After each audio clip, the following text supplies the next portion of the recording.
l'unique cause de la violence. Qu'elle soit physique ou verbale, la cause de la violence reste la même. Et celle-ci s'appelle l'identification. Quand une personne est violente, physiquement, avec toi, c'est pour une raison. Il y a eu peut-être un désaccord. Mais ce désaccord, il est basé sur quoi ? Il est basé sur une identification à un concept, à une doctrine, à une philosophie, à un pays, à une nationalité, à une religion, à une culture, à une croyance. L'identification à quelque chose emmène à la violence à un moment donné, qu'elle soit verbale ou physique, ou qu'elle soit mondiale à travers certains conflits. Si tu prends l'exemple des conflits mondiaux à l'heure actuelle, s'il y a des conflits, quand on pense à conflits de territoire par exemple, d'après ce qu'on nous laisse prétendre, pour être plus exact, les conflits dits de territoire sont reliés à l'identification que le territoire nous appartient. Il y a une identification à travers les terres. Et cette identification qui ne correspond pas à l'identification d'un autre groupe, quand je regarde certains pays de l'Est, et bien donc du coup ça emmène à une confrontation, parce que l'identification n'est pas la même.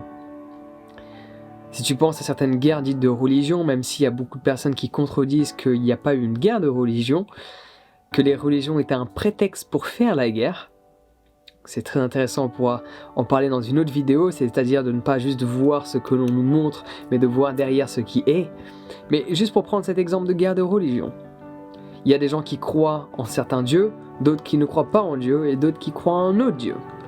Il y a une identification à une pensée, à un système de croyance qui n'est pas le même.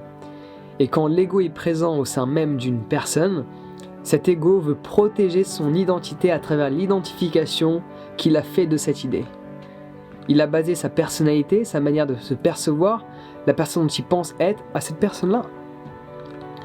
Tu prends l'exemple, par exemple, aux différents officiers, aux différentes personnes qui portent un uniforme, que cela soit des pompiers, des flics, on peut utiliser un terme différent, des policiers. Dès lors que ces personnes ont un problème au sein de leur administration et que pour quelle que soit la raison, elles perdent leur uniforme, grand nombre d'entre elles se suicident. Pourquoi ? Parce qu'elles ont identifié qui elles sont au rôle qu'elles jouent. Donc la violence est également produite envers qui tu es. Parce que ce n'est pas parce qu'on te vire de ton boulot, que tu ne portes plus cet uniforme, que tu n'es plus qui tu es. Tu n'es plus le rôle que tu jouais. Mais si ton ego s'était identifié à cet uniforme, que tu te voyais comme étant un policier à vie, ton ego s'est identifié au rôle que tu jouais au sein de cette société. Si pour quelle qu'en soit la raison, on t'enlève ce rôle, tu vas te faire violence à toi parce que ton monde actuel ne correspond plus à l'identification que tu avais fait de ta perception, de ta place dans ce monde. Donc l'identification est la cause de toute violence. Envers soi, envers les autres. Au niveau du verbal ou au niveau du physique. Quel qu'en soit le conflit, trouve la raison du conflit. Essaie de savoir pourquoi cette raison du conflit emmène à un acte de violence verbale ou physique. Et quand tu compares les deux groupes ou les deux personnes qui ont un conflit, tu t'apercevras que les deux ne sont pas identifiés à la même idée, la même croyance, la même nationalité, la même doctrine, la même philosophie, la même religion, la même pensée, la même idée, la même perception. Et l'identification que tu fais à quelque chose qui n'existe pas dans le concret, tout ce qui est, c'est-à-dire créé par la pensée, tout ce qui est illusoire, qui n'est pas forcément perceptible, même relié à quelque chose qui est perceptible d'ailleurs, quand tu prends l'exemple de l'identification à la Terre, c'est notre Terre, tu t'identifies à cette Terre-là, délimitée par des lignes imaginaires, et tu vois que d'autres personnes, elles contredisent l'identification que tu as de ces terres, elles disent que non, ce sont nos terres, elles nous appartiennent à nous, basées sur ce système de croyances, il va y avoir un conflit, parce qu'il y a identification. Donc ça c'est le premier aspect de cette vidéo. Réaliser que toute violence que tu vas te faire à toi ou faire aux autres, quand tu te fais violence, quand tu t'en veux pour quelque chose, cette violence également qui peut être présente. Le fait d'avoir effectué une action et ne pas être fier de cette action. Du coup, de s'en vouloir à soi, de se faire du mal physiquement, comme certaines personnes font, ou mentalement. La raison est la même. Elle est reliée à l'identification que tu avais de qui tu pensais être. Et l'action mise en place ne correspondait pas à qui tu pensais être. Reliée à l'identification que tu avais fait de qui tu pensais être, reliée à une pensée, pour être plus exact, à une perception, qui reste une pensée, mais reliée à une perception de ton identité. L'identification de ton identité, telle que tu la percevais, ne correspondait pas à cette action. Par ce fait, tu t'en veux. Le fait de s'en vouloir pour quelque chose qui est passé, c'est se faire violence. Parce que tu fais en sorte qu'un événement du passé te fasse mal dans ton présent.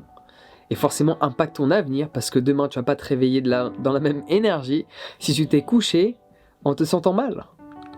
En te faisant violence mentalement ou physiquement en fonction du niveau d'identification que tu avais envers cette personne que tu penses être.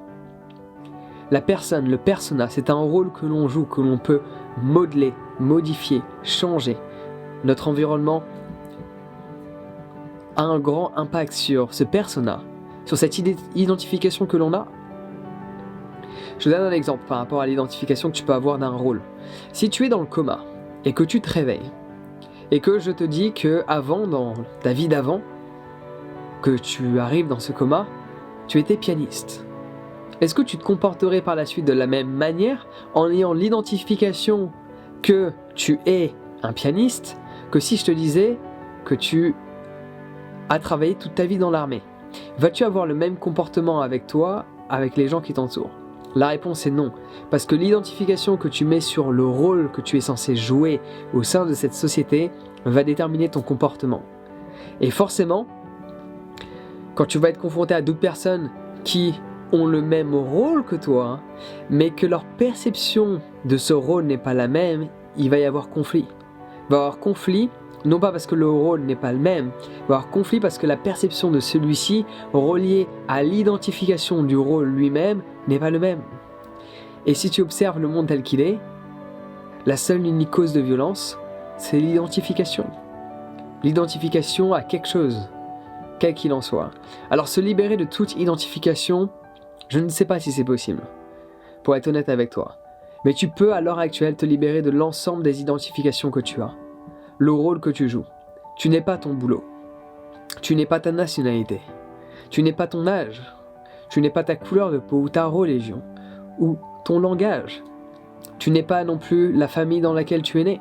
Tu n'es pas d'ailleurs l'environnement dans lequel tu es. Tu es plus que ça. Donc forcément, au cours de cette société, au cours de cette vie, on va jouer différents rôles en fonction de l'environnement dans lequel on est. Nous nous adaptons, c'est pour cela que l'humain a survécu aussi longtemps. C'est parce qu'on a cette capacité de s'adapter à notre environnement malgré que l'on fait de notre mieux pour faire en sorte que l'environnement s'adapte à nous. Plus le temps passe, plus on s'aperçoit que ça crée de la merde. En attendant, on a cette capacité de s'adapter. Et dans l'adaptation, on modèle notre persona, le rôle que l'on joue. Et si tu as cette capacité déjà de changer ton identification régulièrement par rapport à qui tu penses être, tu seras beaucoup moins amené à la confrontation d'idées, étant donné que tu auras cette capacité, cette ouverture d'esprit, de changer d'identification.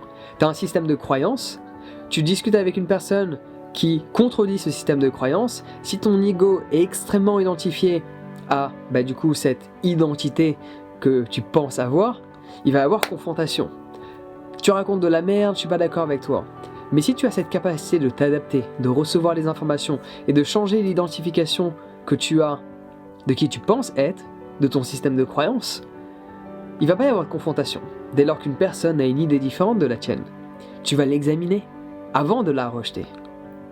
Quand tu es extrêmement identifié et que tu ne changes jamais qui tu es, ta manière de penser, de fonctionner, de te comporter, tu vas toujours aller à la confrontation dès qu'il y a quelque chose d'opposé à ton identification. Mais dès lors que tu es ouvert d'esprit, tu vas recevoir les informations, les traiter, et éventuellement, pourquoi pas, certaines d'entre elles par la suite décider consciemment de les rejeter. Parce que tu ne laisses pas ton identification affecter la récolte d'informations, qui fera en sorte que peut-être tu serais amené soit à te voiler la face, comme beaucoup de personnes aiment faire, soit à te changer toi. Mais ton ego ne veut pas se changer lui-même, parce qu'il est identifié à cette pensée. C'est pour cela qu'il va aller à la confrontation, à la violence, verbale ou physique. « Oh, tu racontes de la merde, tais-toi !» Mais si ton ego n'est pas trop présent, dis-moi en plus. Qu'est-ce qui te laisse penser ça? Ok. Qu'est-ce qui te laisse croire ça? Quelles sont les informations que tu possèdes que je n'ai pas? Le fait de recevoir toutes ces informations te permet de compléter un puzzle qui te donne l'image globale de la pensée de cette personne-là. Et à ce moment-là, d'accepter de changer ta pensée par ce fait de te libérer de l'identification que tu avais à cette pensée. Et de ne plus être dans la violence. J'espère que le tout est clair. Si c'est pas assez clair, c'est parce que tu ne médites pas assez et que tu as du mal à te dissocier de tes propres pensées. Donc pour cela, je peux grandement t'aider. Clique sur le lien dans la description, j'ai une formation sur la méditation d'une 40aine de vidéos avec un certain nombre d'heures de contenu qui vont te permettre de te libérer de cette identification en premier lieu, en commençant par te libérer tout simplement de tes propres pensées, d'être dans un état de non-pensée. Et d'être dans cet état de non-pensée le plus souvent possible te permet de créer une distance entre toi et les pensées. Et cette distance, plus elle va être fréquente, plus elle va être éloignée, plus il va y avoir de la distance, moins cette identification que tu auras de l'ensemble de tes pensées sera présente. Et moins de violence envers les autres et envers toi-même sera également présent. Donc clique sur le lien dans la description pour t'inscrire à ma formation sur la méditation. Sur ce, prends soin de toi et passe une excellente journée.